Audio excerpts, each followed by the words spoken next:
बिस्मिल्लाहिर्रहमानिर्रहीम। अस्सलाम वालेकुम।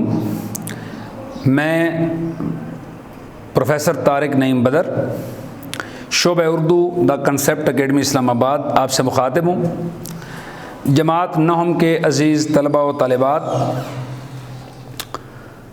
अल्हम्दुलिल्लाह हम अपने असबाक में आहिस्ता आहिस्ता आगे चल रहे हैं। सबक की बेहतरीन तशरीह, सबक के मुश्किल अल्फाज के मानी और फिर उसकी मशक़ें, हल तलब या तशरीह तलब जो बात है उस पर तफसील से बातचीत, ये सारी चीज़ें मेरे मिशन में शामिल हैं। मेरी ये ख्वाहिश है कि मेरे तमाम अज़ीज़ तलबा व तालिबात को मेरी बात बड़े अच्छी तरह से समझ आ जाए और आने वाले इम्तिहानात में आपके काम आए। पहले भी कई बार कह चुका हूँ, किसी भी बात की समझ ना आए, किसी भी बात में मुश्किल पेश आए तो आप लोग सवाल ज़रूर करें, ज़रूर पूछें। मैं यहाँ आपकी मदद के लिए, आपके सवालों के जवाबात के लिए यहाँ मौजूद हूँ। आप व्हाट्सएप ग्रुप पे SMS करें, आप जीमेल पे ईमेल करें, आप नंबर पे कॉल करें, जिस तरह आपको बेहतर लगे। कोई बात समझ में ना आए, कोई बात मुश्किल लगे तो आप उसकी तशरीह के लिए सवाल कर सकते हैं। सॉरी। तो आज हमारा सबक है मिर्ज़ा गालिब के आदात व ख़साइल। अज़ीज़ तलबा व तालिबात, ये सबक लिखा हुआ है मौलाना अल्ताफ़ हुसैन आली का और दरअसल ये एक सवाने उमरी है। सवाने उमरी कहते हैं किसी मर जाने वाले शख्स की मरने के बाद उसकी ज़िंदगी के हालात को तफसील से बयान करना सवाने उमरी कहलाती है। ये मुकम्मल सवाने उमरी तो नहीं है मिर्ज़ा गालिब की। यादगार गालिब एक किताब है मौलाना अल्ताफ़ हुसैन हाली की। यहाँ एक बात बताता चलूँ, मौलाना अल्ताफ़ हुसैन हाली मिर्ज़ा गालिब के शागिर्द थे शायरी में। उनको अपने उस्ताद से बड़ी लगन और बड़ी मोहब्बत थी, बड़ा एहतराम का रिश्ता था। तो जब गालिब दुनिया से रुखसत हो गए तो मौलाना अल्ताफ़ हुसैन हाली ने उनकी ज़िंदगी के हालात लिखे, उनकी सवाने उमरी लिखी, जिस किताब का नाम है यादगार गालिब।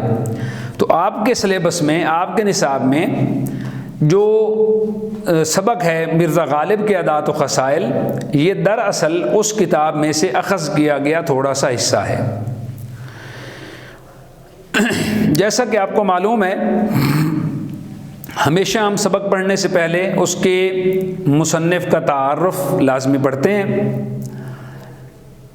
मौलाना अल्ताफ़ हुसैन हाली का तारुफ़ हम पहले सबक में यानी हम्द के शुरू में पढ़ चुके हैं, तो यहाँ पे उनका दोबारा तारुफ़ दिया गया है। तो मैं मुनासिब नहीं समझता कि हम उन्हीं चीज़ों को बार बार दोहराते रहें जो बात हम एक बार पढ़ चुके। तो इसलिए मौलाना अल्ताफ़ हुसैन हाली का जो तारुफ़ है वो आप हम्द से पहले जो शायर का तारुफ़ था वो आप ऑलरेडी पढ़ चुके हैं। तो इसलिए यहाँ भी ये वही तारुफ़ दोबारा से दिया गया है, तो हम इसको छोड़ रहे हैं। अब हम आ जाते हैं सबक की तरफ। रीडिंग करता हूँ, साथ साथ मैं मुश्किल अल्फाज के मानी बोर्ड पे लिखूँगा। आप लोग पेंसिल और कापियाँ ले के बैठिए। उसकी वजह ये है कि तमाम मुश्किल अल्फाज के मानी जब मैं बोर्ड पे लिखता हूँ तो वो साथ साथ आप कॉपी किया करें, अपने पास लिखा करें।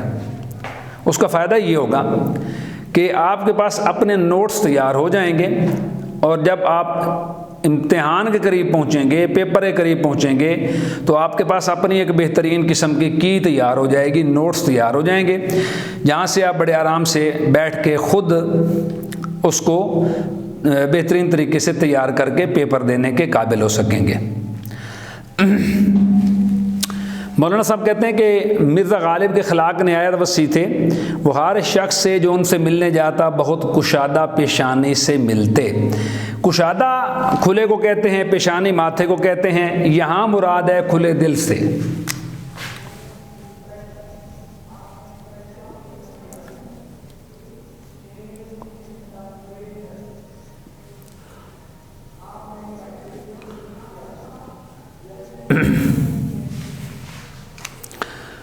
जो शख्स एक दफ़ा उनसे मिलता उसे हमेशा मिलने का इश्तियाक रहता। इश्तियाक के मानी शौक़।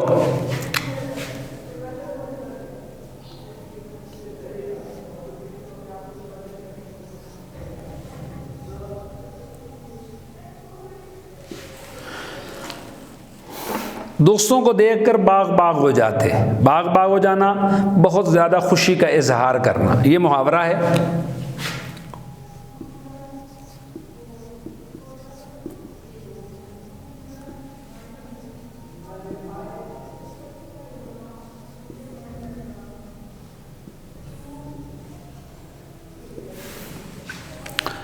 खुशी का इज़हार करते और इनकी खुशी में खुश और गम में गमगीन होते थे। यानी मिर्ज़ा गालिब की ये खासियत थी, ये खूबी थी कि उनकी तबीयत ऐसी शगुफ्ता थी, ऐसी फूलों जैसी तबीयत थी कि जो उनसे एक दफ़ा मिलता वो दोबारा मिलने का शौक़ रखता।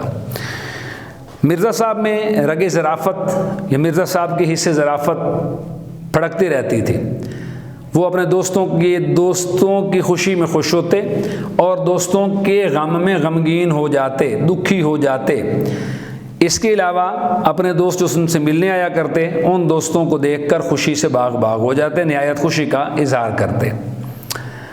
इसलिए इनके दोस्त हर मज़हब और मिल्लत के, ना सिर्फ दिल्ली में बल्कि तमाम हिंदुस्तान में बेशुमार थे। यानी उनके दोस्त सिर्फ दिल्ली में नहीं थे बल्कि पूरे हिंदुस्तान में थे, और उसके लिए किसी मज़हब की कैद भी नहीं थी कि मुसलमान ही उनके दोस्त हो सकते हैं, बाकी किसी मज़हब का शख्स उनका दोस्त नहीं हो सकता। तो ऐसा कुछ नहीं था। उनके हर मज़हब व मिल्लत के पूरे हिंदुस्तान में दोस्त थे। जो खत की जमा है उन्होंने अपने दोस्तों को लिखे हैं। इनके एक एक हर्फ से मेहर व मोहब्बत, गमखारी और यगानगत टपकी पड़ती है। लफ्ज़ है मेहर व मोहब्बत। मेहर व मोहब्बत से मुराद है प्यार मोहब्बत।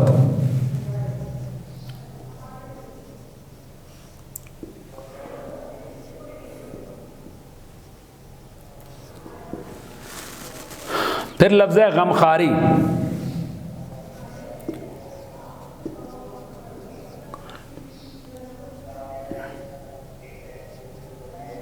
मुराद है गम खाना। फिर लफ्ज़ है यगानगत, एक का साथ होना।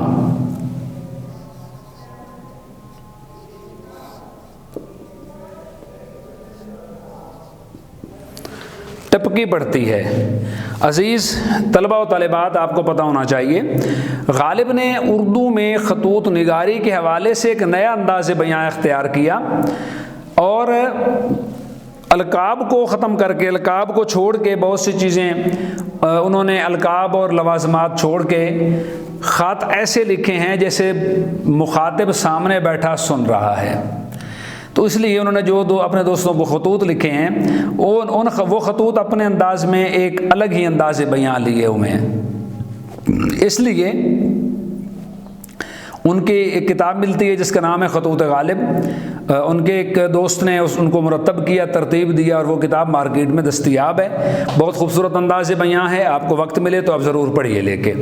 तो इसलिए कहा कि मैं दोस्तों को जो ख़त लिखते थे उनसे ये अंदाज़ा हो जाता था कि वह अपने दोस्तों से कितनी मोहब्बत किया करते थे। इसके बाद है जी, हर एक ख़त का जवाब देना अपने ज़िम्मे फ़र्ज़ ऐन समझते थे, ज़रूरी ख्याल करते। फ़र्ज़ ऐन से मुराद यहाँ पे ज़रूरी ख्याल करना है।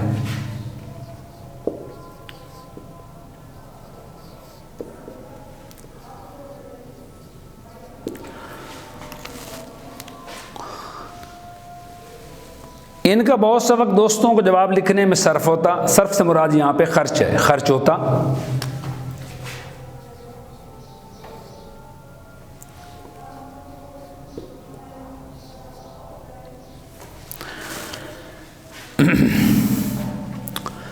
बीमारी और तकलीफ़ की हालत में भी वो ख़तों के जवाब लिखने से बाज ना आते। उन्हें अपने दोस्तों से मोहब्बत थी, उनसे एहतराम का रिश्ता था। तो अगर वो बीमार भी होते, किसी तकलीफ़ की हालत में होते, परेशानी की हालत में होते, इसके बावजूद वो अपने दोस्तों के खतूत का जवाब देना अपने लिए फ़र्ज़ समझते थे। वो दोस्तों की फरमाइशों से कभी तंग दिल ना होते।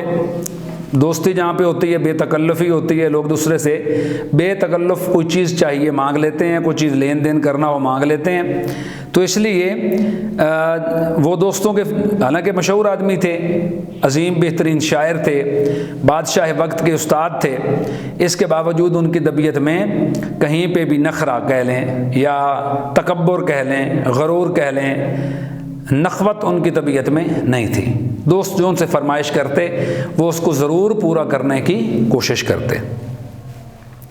गज़लों की इस्लाह के सिवा और तरह तरह की फरमाइशें इनके बाज़ खालिस व मुखलिस दोस्त करते थे और वो उनकी तकमील करते थे। लोग उनको अक्सर बेरंग ख़त भेजते थे। बेरंग के मानी होता है बग़ैर टिकट के।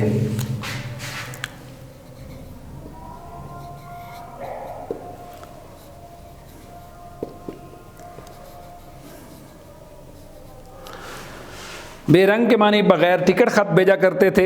आपको बता दूं ये कैसा तरीक़ेकार है महकमा डाक का। अब तो चूँकि तरक्की बहुत हो गई, अब तो हम SMS भेजते हैं, शॉर्ट मैसेजिंग सर्विस, मैसेज भेजते हैं, फ़ौरन उसका जवाब आ जाता है। फ़ोन कर लेते हैं, बंदा दुनिया के किसी भी कोने में मौजूद है, अगर वहाँ पे सेलुलर किसी कंपनी का नेटवर्क मौजूद है तो आप उससे आराम से बात कर सकते हैं। गालिब के दौर में तेज़ तरीन जो ज़रिया था वो था ख़त, और अक्सर ऐसे होता था गुरबत बेइंतहा थी, लेकिन एक बात याद रखिए, मुरव्वत और मोहब्बत बहुत थी। घर कच्चे थे, मन बड़े सच्चे थे। आज हमारे घर पक्के हो गए हैं, लेकिन हमारे मन के अंदर, हमारी दिलों के अंदर वो मोहब्बतें बाकी नहीं रहीं। तो महकमा डाक को आप ख़त लिखते हैं तो ख़त लिख के वो लिफाफे में डाल के आप लेटर बॉक्स में डाल देते हैं। अगर उस पर आपने टिकट नहीं लगाया, अब मेरे ख्याल में 8 रुपए का टिकट लगता है, दौर ही चला गया, अब तो ख़त कोई लिखता ही नहीं है। बहुत ज़रूरी को खतूत दफ्तरी मामलात या कोई चीज़ भिजवानी हो तो आप रजिस्ट्री करवा देते हैं, वो 30-35 रुपए की, 40 रुपए की हो जाती है, वो डाखाने वाले पहुँचा देते हैं। अक्सर बेशतर ये होता है अभी ख़त अगर आप लिखते भी हैं तो रास्ते में कहीं गुम हो जाता है, वरना 8 रुपये उसका टिकट है। उस ज़माने में आनों और धेलों में टिकट हुआ करता था, और जो है लोगों के पास पैसे नहीं होते थे तो लोग मोहब्बत में ख़त तो लिखते थे गालिब को। अब गालिब को जब ख़त मिलता था तो असूल ये होता है कि बेरंग ख़त जिसको लिखा गया है, अगर उस पर टिकट नहीं लगा हुआ तो वो वसूल करने वाले को उसकी कीमत 1.5 गुना कीमत अदा करनी पड़ती। मतलब आप यूँ समझ लें कि जिस तरह आज मैंने बात की कि भी इस वक्त जो टिकट है डाक के लिफाफे की जो कीमत है वो 8 रुपये है। अगर आप वो टिकट के बगैर खाली सादा लिफाफे में डाल के किसी को ख़त भेजते हैं तो ख़त वसूल करने वाले को उसके 12 रुपये अदा करने पड़ते हैं। तो उस ज़माने में भी ऐसा होता था, मगर उनको कभी बुरा नहीं लगा, नागवार ना गुज़रता, मानी बुरा ना लगता। अगर कोई शख्स लिफाफे में टिकट रख कर भेजता तो वो उसकी भी शिकायत किया करते। कई लोग ऐसे थे जो ये करते थे कि ख़त, जिनके पास ज़रा बेहतर कीमत पैसे होते थे, वो ख़त लिखते थे, टिकट लगाते थे, भेजते थे। जब ख़त खोला जाता था उसके अंदर जो है वो वापसी की जवाब के टिकट रखे होते थे। इस बात को गालिब बुरा समझते थे और वो कहते थे कि क्या मेरे पास इतने पैसे नहीं हैं कि मैं अपने दोस्तों के खतूत का जवाब ख़ुद लिख सकूँ। तो अगर कोई टिकट रख के लिफाफे में भेजता तो वो उनको बुरा लगता। इसके बाद है मुरव्वत और लिहाज मिर्ज़ा की तबीयत में बदरजा गायत था, बहुत बड़ा हुआ। बदरजा गायत के मानी बड़ा हुआ।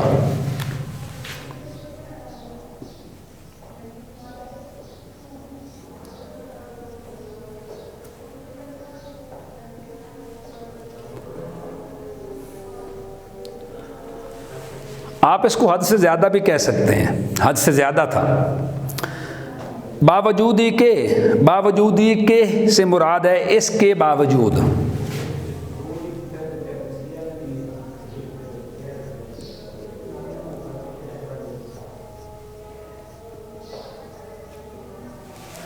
इसके बावजूद वो आखिर उम्र में, यानी जब बूढ़े हो गए, उम्र ज़्यादा हो गई, तो वो अशार की इस्लाह देने से बहुत घबराने लगे। उस्ताद आदमी थे, लोग उनको अपनी गज़लें शायरी भेजा करते थे कि मेरी इस्लाह कर दें, मुझे इसको ठीक कर दें, मेरी दुरुस्तगी फरमा दें। और जब बूढ़े हो गए, उम्र ज़्यादा हो गई, तो उन लोगों ने उन्होंने वो घबराने लगे इस्लाह देने से। लेकिन फिर क्या हुआ, बाई हमा का मतलब होता है इसके बावजूद।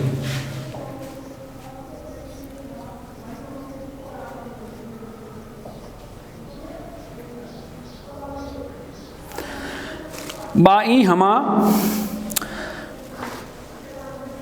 कभी किसी का कसीदा या गज़ल बग़ैर इस्लाह के वापस ना करते थे। ये नहीं बीमार हो गए, बूढ़े हो गए, अब दिमाग उतना काम नहीं करता, हाथ पांव उतने काम नहीं करते, इसके बावजूद उन्होंने कभी किसी को दिल को दुखी नहीं किया। जो उनसे हो सका उन्होंने लोगों के लिए किया।